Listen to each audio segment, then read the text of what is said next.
Hello guys, जिस प्रकार से सामाजिक विज्ञान का जो पेपर है वो यहाँ पे 2 घंटे पहले आउट हो गया था और उसके लगभग यहाँ पे सभी क्वेश्चंस यहाँ पे सॉल्व करके डाल दिए गए थे। टाइम कम था बट ज़्यादातर जितने भी क्वेश्चंस थे उनका सॉल्यूशन डाल दिया गया था।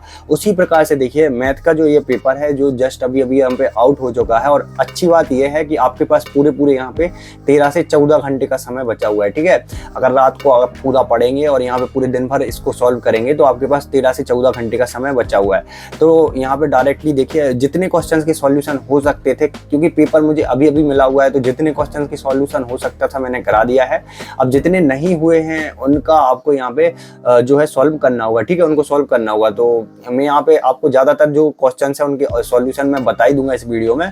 तो आपको करना क्या है, चैनल को सब्सक्राइब कर लेना है, वीडियो को लाइक करना है। ठीक है, और इसके सॉल्यूशन की PDF जो है वो आपको studynotespj.com पर मिल जाएगी। तो जैसे ही आपको ये पेपर मिलेगा यहाँ पे अपना रोल नंबर यहाँ पे भर लेना होगा। और कुछ इस प्रकार से ये जो है आपका यहाँ पे सेट का क्वेश्चन पेपर आने वाला है। तो अगर आपको 75 में से यहाँ पे 75 अंक गेन करने हैं तो आपको इस वीडियो को पूरा देखना है। सभी क्वेश्चंस मैं आपको बता दूंगा, तो उनको बार बार आपको यहाँ पे प्रैक्टिस करना होगा। ठीक है, तभी आपके यहाँ पे अच्छे मार्क्स आ पाएंगे।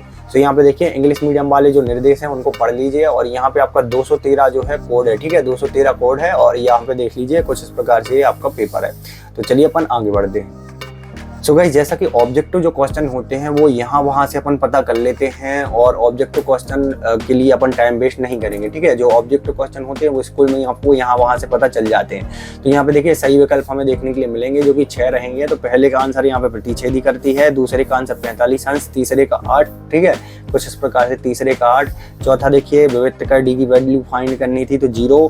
पांचवें का 45 डिग्री। ठीक है, और इसके बाद जो है अपना छठवां, तो ये छठवां मुझे नहीं मिला है, ये आपको कमेंट करके बताना कितने विद्यार्थियों से ये छठवां क्वेश्चन आ रहा है।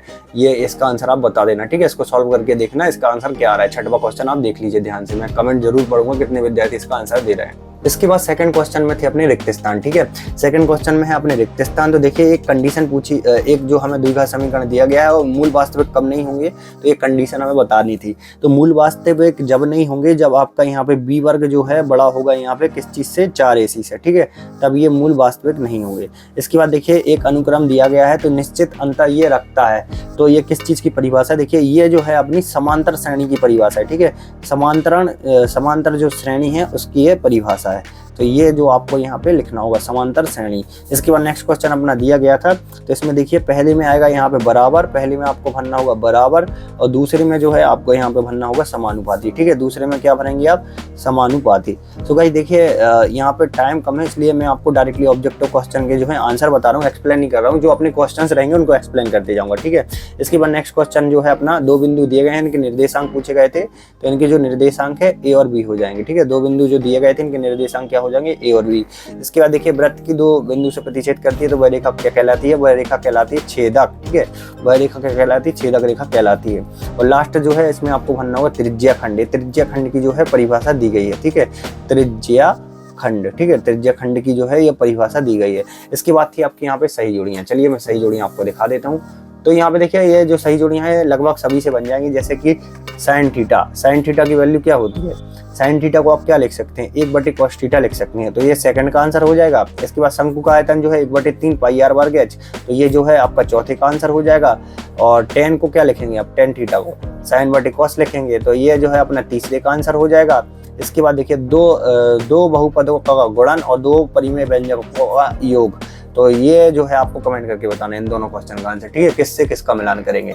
चलिए अपन आगे बढ़ते हैं। सत्य।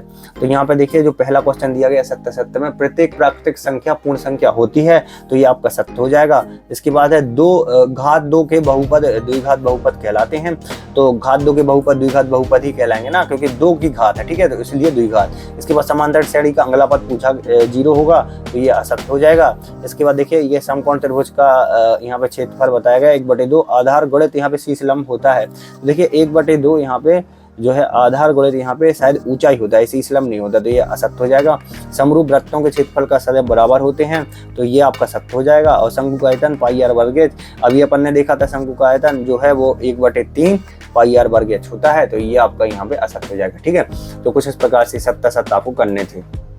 सो गाइस यहाँ पे एक वाक्य एक शब्द में उत्तर दिए गए हैं, तो ये देख लीजिए कुछ इस प्रकार से हम यहाँ पे 3 और 12 का एलसीएम ज्ञात करना था। ये छोटे छोटे क्वेश्चन है जो आपसे आ जाएंगे। अब हम डायरेक्टली यहाँ पे 6 नंबर वाली जो क्वेश्चन है इनको देखना स्टार्ट करते हैं। उसके पहले मैं आपको बता देता हूँ जो सारे क्वेश्चन हैं इन सभी क्वेश्चन का जो सॉल्यूशन है वो studynotespj.com पर डाल दिया है। देखिए कुछ इस प्रकार से पीडीएफ बनी हुई है, ठीक है, studynotespj.com पर डली हुई है, सारे क्वेश्चंस का सॉल्यूशन है।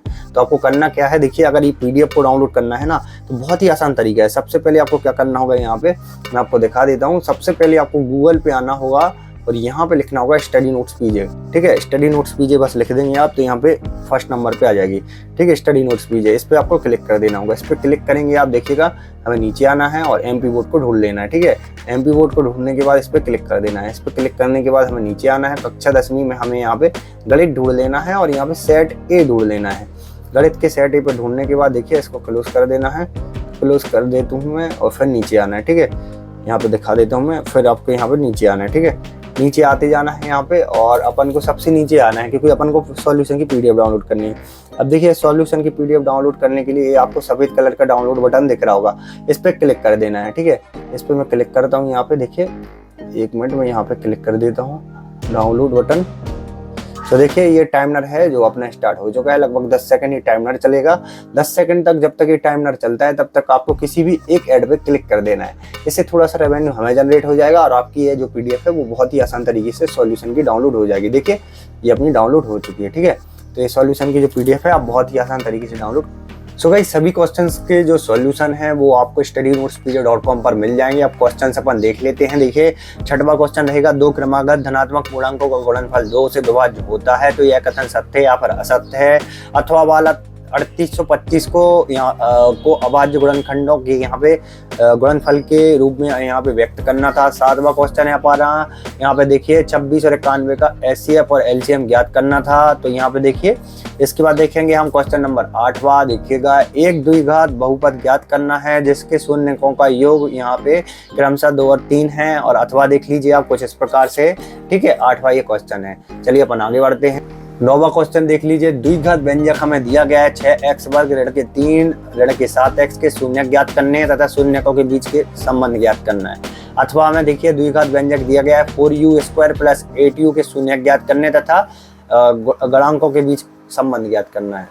सो गाइस 10वां देख लें आप, 2 समीकरण दिए गए हैं और यहाँ पे जो y बराबर mx प्लस c वाली जो यहाँ पे कंडीशन है वो दी गई है, ठीक है। अथवा में देखिए क्वेश्चन दिया गया है। 11वां देखिए मूलों की प्रकृति ज्ञात करना है, 2 अंक का क्वेश्चन है। इसके बाद 12वां क्वेश्चन देख लीजिए, श्रेणी दी गई है, ठीक है, श्रेणी दी गई है तो इसका जो 10वें पद जो 7 से अधिक है सारवंतर डी ज्ञात करना है। यहाँ पे एक श्रेणी दी गई, इसका 78वां पद ज्ञात करना है। यहाँ पे 13वां देख लीजिए, एक समचतुर्भुज दिया गया, इसके वर्गों का योग ज्ञात करना है, ठीक है। जल्दी जल्दी सभी क्वेश्चंस का आप स्क्रीनशॉट ले लें और सॉल्यूशन मैंने बता ही दिया आपको studynotespj.com पे मिल जाएगा, ठीक है गाइस। तो यहाँ पे 15वां देख लें आप, 16वां देख लें। देखिए कुछ इस प्रकार से, अब मैं थोड़ा जल्दी कर रहा हूँ ताकि आप क्वेश्चंस देखते जाएं और यहाँ पे स्क्रीनशॉट लेते जाएं। यहाँ पे देखिए 18वां, 19वां, ठीक है। ये आपका 20वां क्वेश्चन है। यहाँ पे देख लीजिए 20वां क्वेश्चन है, ठीक है। ये 20वां कुछ इस प्रकार से क्वेश्चन है। यहाँ पे देख लीजिए एक बार और मैं सभी क्वेश्चन दिखा देता हूँ। यहाँ पे देखिए, चलिए अपन आगे बढ़ते हैं। सो गाइस ये 21वां क्वेश्चन है अपना, इसके बाद 22वां है, देखिए, और लास्ट है अपना यहाँ पे 23वां क्वेश्चन। देख लीजिए आप 21, 22 और 23, ठीक है। सभी क्वेश्चंस मैंने आपको दिखा दिए हैं। तो आपको करना क्या है, इसके सॉल्यूशन की जो पीडीएफ है वो आपको डाउनलोड कर लेनी है। क्वेश्चंस मैंने दिखा दिए हैं, www.studynotespj.com पे मिल जाएगी। सो आप चाहें तो यहाँ पे स्टडी नोट्स पीजे टेलीग्राम ग्रुप भी ज्वाइन कर सकते हैं जिसपे आपको इसकी पीडीएफ भी प्रोवाइड करा दूँ।